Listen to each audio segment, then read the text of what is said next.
Hello guys, আজকে আমরা মিষ্টি কুমড়ো পাতার চাটনি বানাবো। তো প্রথমে আমরা ভাপিয়ে নিয়েছি, এখন এটাকে পেস্ট করে নিব। চলো দেখবি।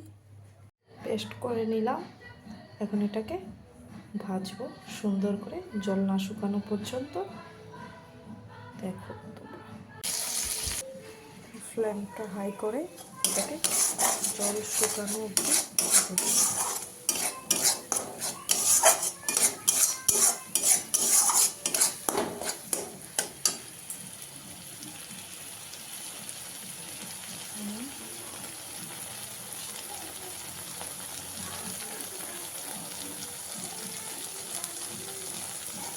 ভেজে।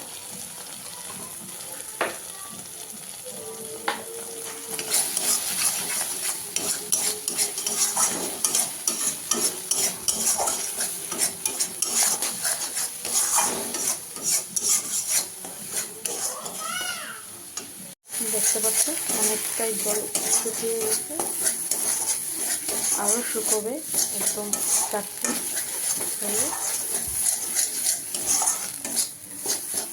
অনেক টেস্টি হয় খেতে, গরম গরম ভাতের সাথে কুমড়ো পাতার চাটনি।